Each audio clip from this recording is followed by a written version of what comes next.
usually I get those dream channels every Saturday with that relevancy. So usually in correlation to the thumb in the butt, that really could just be talking about LGBT behavior. So I don't know if it regards possibly to that Libra placement or Libra involved. It was 2 to 3% men. This could also possibly mean that they have some sort of there's some people in authority, possible celebrities. 2 to 4 people maximum or minimum that congregate every Saturday on dummy missions. I just remember when that was going on, I was just like telling them to stop, and the person is so it's such a sexual deviant. They want to go more harder. They were trying to restrict me, and I wasn't having that. Boom, goes into the next dream. That's what made me upset, because in the next dream, it's nothing but a mere conversation with my ex-lover, ex-loved one. So you could say Gemini placement, you could say this particular Pisces placement. But before, I know where that energy coming from. Cause like real talk, I ain't never want to talk about the person on this platform. But today's the day. The conversation was interesting because the dynamics of what was going on. In the dream, it was a bunk bed room situation.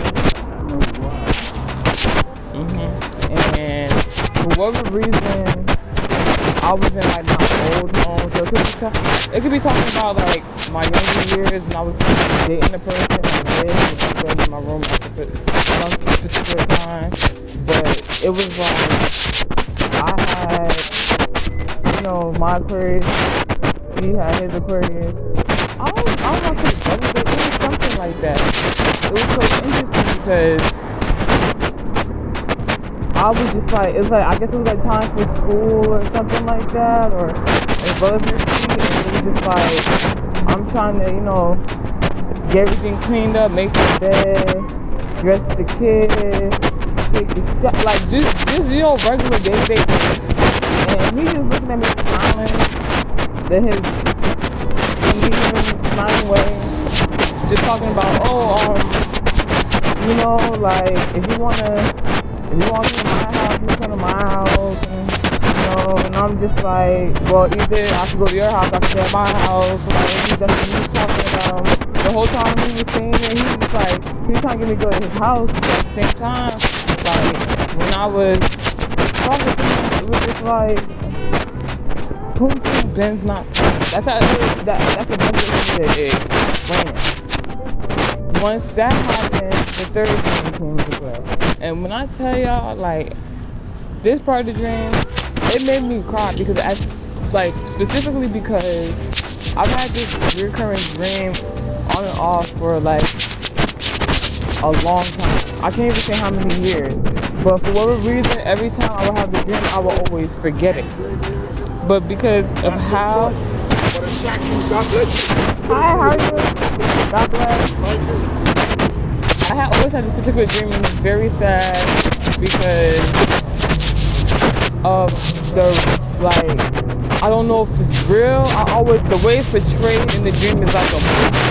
I'm gonna let y'all know now. It's gonna get real graphic.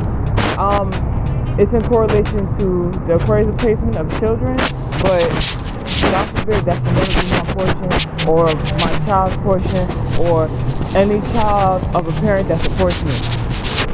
Yo.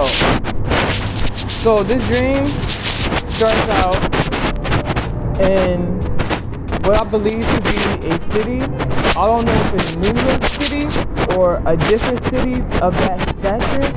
It's like it's parents and Aquarius placements. I'm gonna just say it like that. It's parents and Aquarius placements, and Aquarius placements by themselves, different ages, from young to teenagers to older and stuff like that. And they have this particular building. I don't know if it's like a tourist attraction. I don't know like what the extent of the building was. It was given something about maybe performing arts or something like that. But people from everywhere will come to this particular place just to like visit and, you know, take pictures and things of that nature. That's why I was thinking New York. So, and it was like a tall building. The way the building was like the buildings in Brooklyn or close by.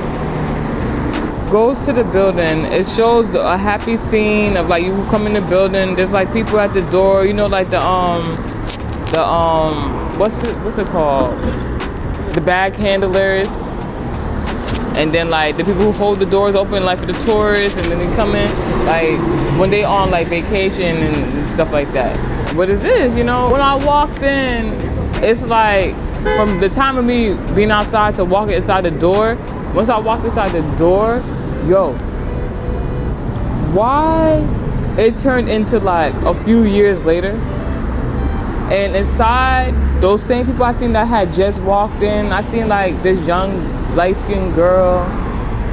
I had seen men too. I see like not men, but like teenage boys, men, whatever, coming inside. Like who I came inside originally when I was outside the door. Years later, still in the same building. Most of them was naked. They were being held captive. That's when I had found out that they being held captive there. Once they entered that door, people was not allowed to fucking leave. And excuse my language, but not these children were not able to leave. They was like young preteen teenagers. They now like was young grown adults still in this building, not able to leave, being held against their will. It was interesting because like the people, I never seen the face of the people of the institution, but they made it seem like they were able, cause like this building was like in the middle of the city. So like, and it was like a performance art based type of place. The people at the institution, they would let them have somewhat of freedom. Like they would have doors cracked open. They can play in the alleyways. There was like these undercover bottoms, you know, false bottoms, you know, like in performances where you can like come out the ground. There would be stuff like that where they can come out from there. They would give them somewhat of freedom, but they knew like if they ever like was to like try to run away, something like that, possibly they'll be hurt or even worse than that. I was witnessing it, but I could never go through it. It was just like God was trying to show me something, and for some reason I'm supposed to, you know, tell this message.